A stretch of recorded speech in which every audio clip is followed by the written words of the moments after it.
delighted to be here with my lovely wife, Lynn. She and I have been married for 104 years, 52 apiece. And I would not be here today if it weren't for my wife, Lynn. Because over those years, there's plenty of times when she was justified in taking me out. So thank you, sweetie. The secret to 50 years of plus marriage, it's very simple. And you guys listen. You have to keep romance in the relationship. So twice a week without fail, Lynn and I go out to dinner, soft music, candlelight dancing. I go on Tuesday, she goes on Friday.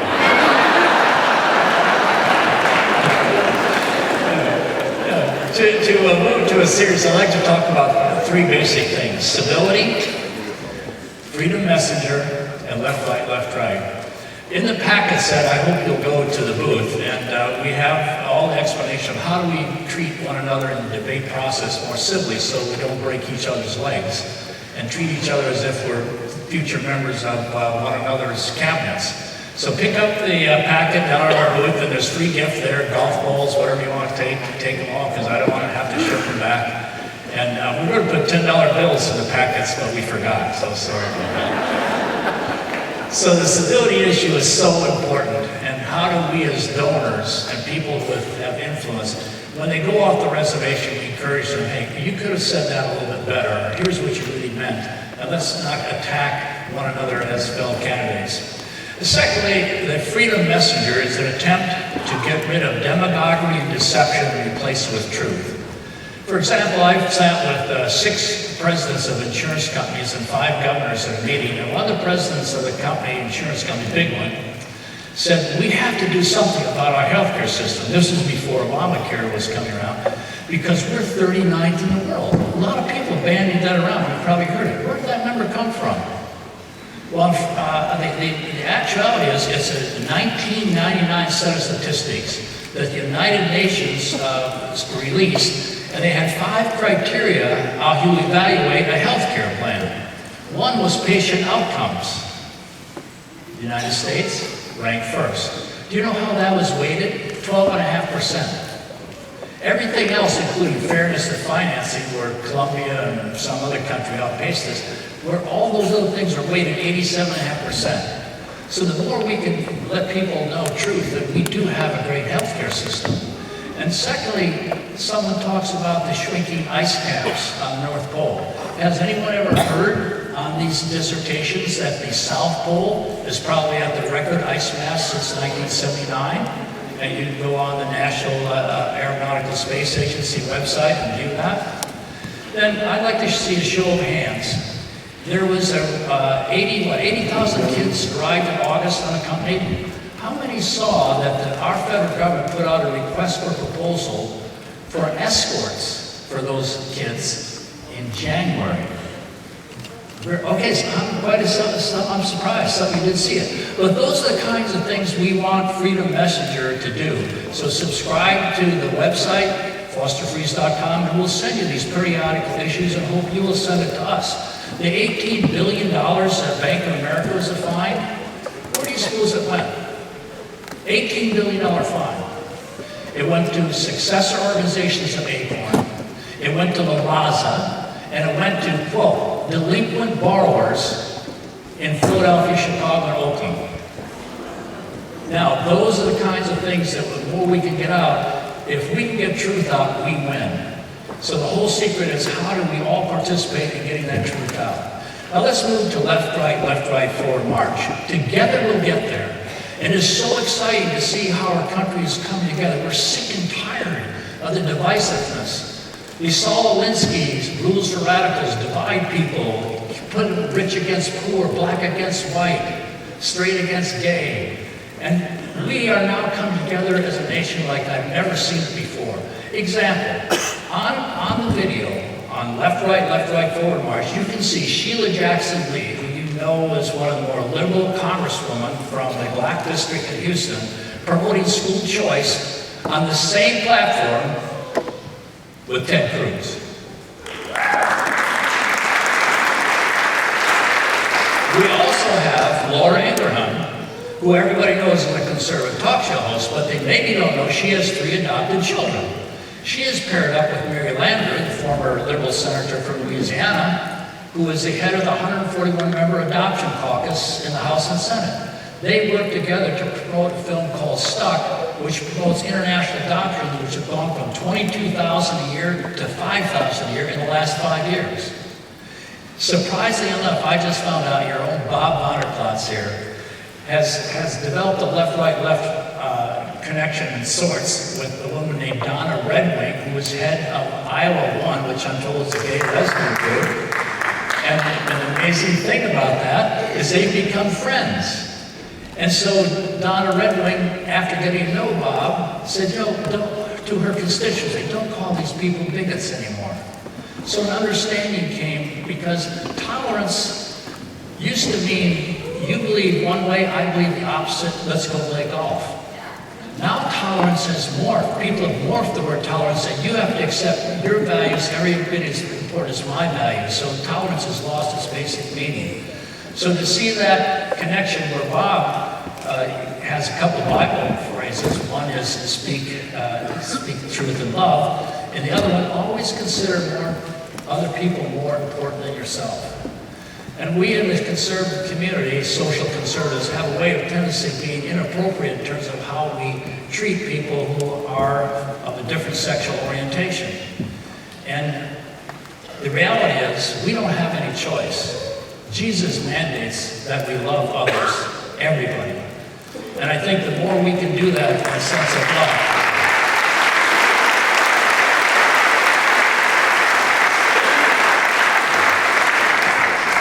One other example of how we're coming together. The biggest threat that we face the next 20 years is a very amorphous kind of thing. One day it's ISIS, then it's the Taliban, then it's Al-Qaeda, then it's Boko Haram. Let's connect the dots. We are in a major war. In fact, I maintain World War III started on 9/11. That was our nation, our generation's Pearl Harbor.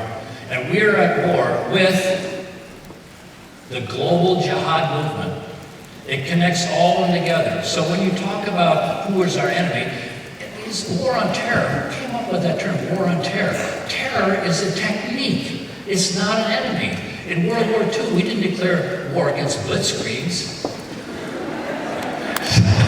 So if we can, again, use the correct terminology, you realize it's funny how language works and how language is important. And you've probably seen evidence of that today.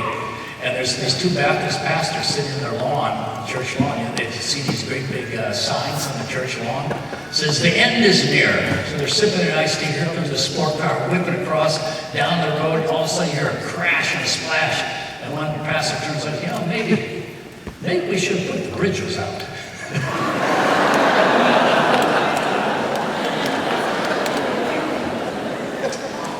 But let me tell you the most amazing way how God is bringing us together. Charleston. How many people were killed? 9. The victim's relatives said to the shooter, I forgive you. The second victim said, I forgive you. The power of that forgiveness has stunned the world. All over the world, people say, how is this possible? And those of us who have asked the Lord to begin transforming our lives know exactly why it's possible. Because this is the basic message that Jesus taught. Forgive 7 times? No, 7 times 70. And so the fact that people black in this situation and whites across the world, across the United States, who embrace those very important Judeo-Christian values, are understanding that this is the future of our country, to restore, resuscitate those values that made our country so great. But in addition to just the forgiveness as an example there, what about the other ones that we have in those teachings of Jesus? Always consider other people more important than yourself.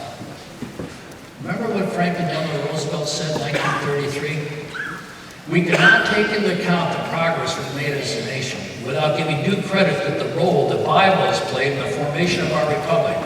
In fact, when we've been our best and most prosperous is when we most closely adhered to those principles. 13 years later, Harry Truman, in this great country of ours, has been proven the fundamental a unity between democracy and Christianity. Another Democrat, third Democrat, John F. Kennedy. Ask not what your country can do for you, but what you can do for your country. A clear manifestation of Jesus' encouragement to us when he says, he who tries to save his life shall lose it, but he who is willing to lose his life for my sake shall gain life. God did not create us to pursue our own agenda and our own happiness. We are designed to be a channel of his love to others, to be his hands and feet in a hurting world, and to be a blessing to every person he puts in our path. How can you not be joyful during the day when you have that purpose in life that many of the young people have no clue why they're here? A young fellow picked me up and helped me go to the gas station. I ran out of gas. After he took me back to the car, I said, "You're a good Samaritan," I said. He had no clue. From the Good Samaritan story, the Jews and the Samaritans did not like each other. But the Samaritan sees the injured Jew on the side of the road, picks him up, takes him to the inn, picks him up, and when I get back, if I haven't paid you enough, here's some more money. That's the classic Christian story, that we are our brother's keeper. So if we look at the little parable of the businessman and God on top of this hill, looking over the dump outside of Nairobi, and see little kids digging through the trash for food, and the businessman says to God, "How can you allow that to happen?" And God says, "How could you?" God wants to partner with us to provide all these solutions. Another wonderful little story is about the pastor who goes out to the farmer and he looks over the fence and he says, "Ben, it's just unbelievable how your fences are all straight, your barn is painted, your fields are all green. You and the Lord have done a wonderful job on this place." The old crusty farmer said, "Yeah, you should have seen when the Lord had it by himself." So God needs us as a partner to provide these solutions, and he's ready to help us and join with us so we can make that happen. So let's never forget Charleston and what that means in terms of so many other manifestations. One of my favorite ones is Galatians 5:22, the fruits of spirit are peace, patience, kindness, joy, self-control. Against you there is no law. So I started scratching my head and said, self-control, self-control. I woke up and I said, no longer can I say to my wife, "Lynn, you made me angry." Because then she's in control. So I decided nobody can say anything, either get me angry or offend me. And I was giving this message to a group of Tea Party leaders in Texas one time, and one guy in the back room says, "You're a liberal." I said, "No, that offends me." I went to Katrina to help with some financial encouragement and try to inspire the people to get back on their feet. It was 10 years ago, and I remember this as if it happened yesterday. A charming woman about this high with a sweatshirt that went almost to her knees, big, thick coat, bottle glasses, and a sweatshirt that said Jesus across the front. And she showed her house. Half was on one side of the road, half was on the other side of the road, and there was a cross and all her belongings and furniture and clothing was sopping wet, destroyed. And she said to me, "I lost everything I had, but my joy." Now these kinds of messages are available to our country, to our nation, to the world. But you and I have to do something about promoting it, because the other side is more aggressive in promoting their ideas than we're promoting our ideas. In fact, you maybe saw Saudi Prince just pledged $32 billion to increase Islam and Sharia law in America. Now, I'll bet you, if we're going to take a collection here, and that means each person has to put up $10,000 to even come close to $32 billion. So we have the opportunity, through the love we display for others, to live out what Jesus asked us to do. He exhorted us to be positive people. Philippians 4:8. Whatever is good, whatever is true, whatever is right, whatever is noble, whatever is deserving of praise, dwell on these things. So we have our marching orders for us, and we're ready to go. It's just whether or not how eager and how intense we want to be about it. So I hope you would be excited about that intensity. Well, one other verse, James 1:2. Consider all joy, my brethren, when varied adversities enter your life, because they'll build your endurance, which will complete your faith. You'll be complete and whole, lacking nothing. I ripped out my Achilles tendon, and it was painful, But suddenly, because I knew that scripture, I could say, okay, what is God going to do with this? And I pictured all the wonderful caregivers that are going to now meet my needs and get me back on my feet, and I could see and evidence their servant hearts. Had that happened to me 10 years ago, I've just been bitter and angry and been whining around. So I'm very grateful to speak to this audience, because I think I'm, to a certain extent, maybe preaching to the choir. At least I hope I am. And so I want to close with the importance of teamwork and working together by telling a story about a young fellow who runs his sport car into the ditch out in West Texas after rain. He buries the hubcaps in mud right up to the hubcap. Can't get out. Back. So he convinces a farmer to bring his horse to pull him out. This horse had a hoof like this. Hooks him out in front of the car, says, "Pull, Jim," nothing happens. "Pull, Todd," nothing happens. "Pull, Frank," nothing happens. "Pull, Homer," pulls him out. Effortlessly. Didn't even strain.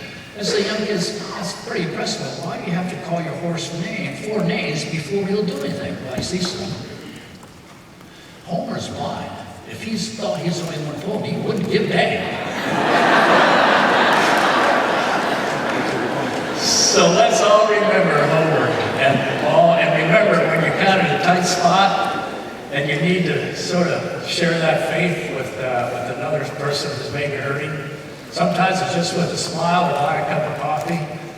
But as I said earlier, we know what our mission is: to be a channel of His love to others, to be His hands and feet in a hurting world, and to be a blessing to every person who puts your path.